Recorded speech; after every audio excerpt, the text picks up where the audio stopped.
Dari kecil gue taunya Dedi itu adalah DEDI gitu. Jadi gue taunya bokap gue namanya Dedi. Ternyata Dedi itu adalah bapak dalam bahasa Inggris. Aku kecil manggil orang tuaku papi sama mami. Gua biasa manggil bapak gua tuh Beh, kalau nggak papa gitu. Papa atau dad. Antara dua itu. Saya kalau manggil papa saya itu dengan papa. Dimana orang Sumatera biasanya bapak, aku sendiri papa. Biar dikira orang kaya aja gitu, panggilnya papa. Gue itu manggil bapak gue tuh dengan panggilan om. Gue dari kecil di kandungan nyokap sampai usia 25 tahun itu gue gak pernah ketemu bapak gue sama sekali. Gimana caranya numbuhin percaya diri gitu. Pernah satu hari gue berantem dulu, gue tinggal di kampung. Dibully gitu sama anak-anak itu. Nangis pulang sama bokap, bukannya dimarahin, suruh balik lagi, lawan gitu. Kan kamu laki-laki, kamu lawan gitu. Ketika dia katakan kejujuran adalah sebuah kehormatan, itu juga yang paling saya ingat gitu. Gue tuh stres mau kawin kan, gue waktu itu kawin muda juga, umur gue juga baru 24 tahun kalau nggak salah. Terus bapak gue nyamperin gue, dia bilang gini, lu stres ya? Iya, tenang gak usah dipikirin. Yang pertama emang selalu begitu, ntar kedua, ketiga udah enak. Awal acting aja kita satu dunia ini nggak ada mikir buat masuk ke acting. Kan biasa selalu ada orang tuh kayak buat apa, nggak jelas. Tapi dia tipe orang yang langsung kayak, oke, let's do it, silahkan kita coba, aku dukung kamu dari belakang.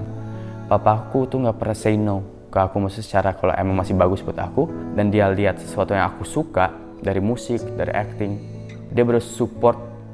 My number one fan tuh papa. Nonton pacuan kuda bareng gitu, kayak diajak gitu, terus diperkenalkan, ini anak saya gitu. Papa saya kan kebetulan juga inilah orang tuh banyak yang kenalin gitu. Jadi ketika dia membanggakan anaknya, ketika waktu pacuan kuda tuh kayak senang banget lah gitu. Nih anak saya nih, tuh indah lah menurut saya. Tiba-tiba bapakku ngajak aku jam 12 malam gitu. Jam 12 sampai jam 1 malam gitu. Aku tuh masih kecil, masih 4 tahun apa 5 tahun gitu. Diajak nongkrong ke tukang ini bandrek gitu tuh, masih bubur kacang hijau bandrek sama telur setengah mateng.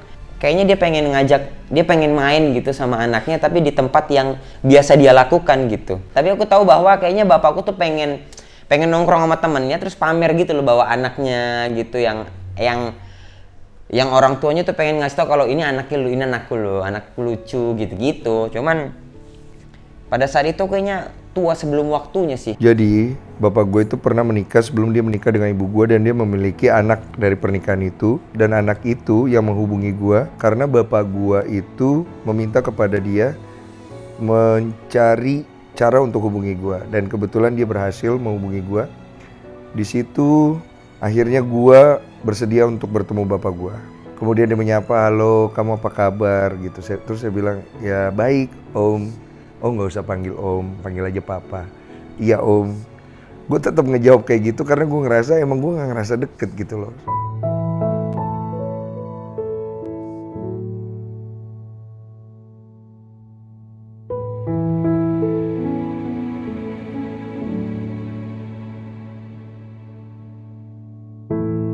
Terlalu indah dilupakan, terlalu sedih dikenangkan. Setelah aku jauh berjalan dan kau ku tinggalkan, betapa hatiku bersedih mengenang kasih dan sayangmu. Setulus pesanmu kepadaku, engkau kan menunggu. Andaikan kau datang kembali, jawab Jawaban apa yang kan ku beri? Adakah jalan yang kau temui untuk kita kembali lagi? Bersinarlah bulan purnama, seindah serta tulus cintanya.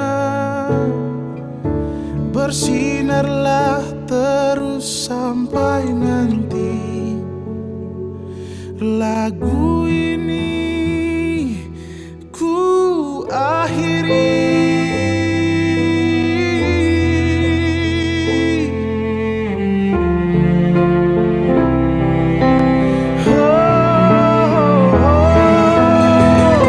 Bersinarlah bulan purnama,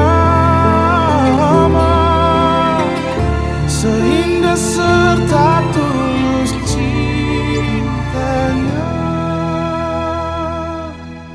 Ternyata selama berapa belas tahun ya, dia itu ngawasin gue dari jauh. Cuma dia tidak pernah punya kesempatan untuk bisa bertemu gue langsung karena memang mama waktu itu tidak memberikan kesempatan itu. Akhirnya obrolan itu, basa-basi itu hanya berakhir 1 jam. Dan gue berpikir kalau gue akan bertemu lagi dengan beliau di kemudian hari. Tapi takdir tidak berkata seperti itu. Hari berikutnya beliau dipanggil berpulang oleh Yang Maha Kuasa. Ternyata gue nggak pernah meluk dia gitu, nggak pernah ada touch yang benar-benar deket banget gitu.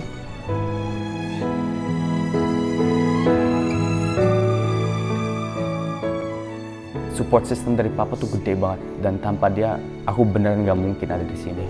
So thank you dad. Banyak banget harapan saya kan. Kenapa saya nggak sempat minta maaf atau memaafkan atau apapun gitu. Karena memang nggak ngerti gitu. Bahkan ditinggal gitu. Didikan orang tuaku, didikan bapak terutama gitu, bisa membuat aku bertahan di ibu kota gitu. Rizky pengen papa kayak dulu gitu. Kita bisa makan bareng, bisa senang bareng, bisa ketawa ketiwi bareng. Ayolah udah temenin mama, temenin masa tua mama, ngeliat cucu-cucunya pada lari-larian. Ya mungkin papa bisa bilang bahwa ya papa tetap bisa ngeliat, cuman suasananya udah beda, Pak. Andaikan kau datang kembali, jawaban apa yang kan ku beri? Adakah jalan yang kau temui untuk kita kembali lagi? Bersinarlah bulan purnama, seindah serta tulus cintanya. Bersinarlah terus sampai nanti. Oh, oh. Bersinarlah terus sampai nanti. Bersinarlah terus sampai nanti. Lagu ini ku akhiri.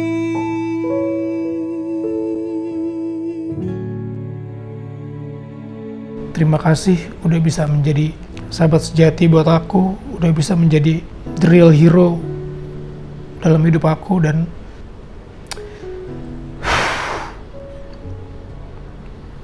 I miss you so much. Aku mau ucapin terima kasih dan mau bilang kalau Indra sayang sama papa. Terima kasih banyak. Dan jangan merasa bersalah kalau tidak akhirnya bisa menjadi bagian penting dalam hidup saya karena keadaan. Terima kasih banyak, walaupun sejenak, tapi engkau tetap bapakku.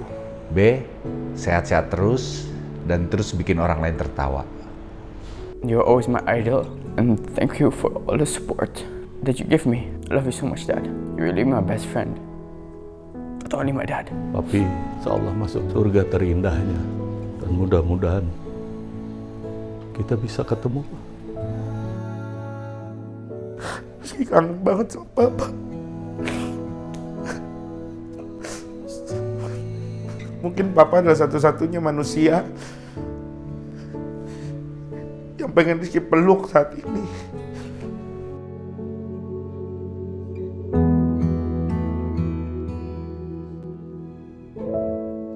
Saya pengen persembahin film ini untuk orang tua saya, untuk anak saya nanti gede kalau dia nonton, dan semua orang-orang yang masih punya masalah dengan orang tuanya dan masih memandang sebelah mata terhadap orang-orang yang berkebutuhan khusus. Dan di film ini kalian semua harus nonton karena hubungan batin itu walaupun dalam keadaan yang tidak normal sekali tetap ada. Pada dasarnya memang film ini emang udah bagus banget sih. Ini deg-degan sih, sampai sekarang masih deg-degan, dan gue waktu itu merasa tertantang untuk memerankan salah satu karakter di situ. Ketulusan dari seorang ayah yang punya kekurangan, punya keterbelakangan yang dia berikan kepada seorang anak wanita yang membuat saya terpanggil untuk ikut memberikan kontribusi di dalam film ini. Menjadi, bisa dibilang persembahan secara tidak langsung, cinta, kasih sayang seorang anak, kalau amit-amit ayahku diperlakukan seperti itu, sampai ujung hidupku, aku bakal membalas semuanya. Dari film ini aku cuma pengen bilang ke semua orang gitu di dunia kalau orang tua tuh akan melakukan apapun untuk anaknya. Di film ini kan kita diberikan contoh nyata gitu ya, dengan orang dengan keadaan yang spesial, kita bilang seperti itu, tapi dia bisa merawat anaknya dengan baik gitu. Dan saya sebagai seorang ayah gitu, kayak saya nggak mau kalah gitu, saya pengen banget jadi papa yang spesial buat anak-anak saya nanti, seperti yang Papa Dodo lakukan buat anaknya.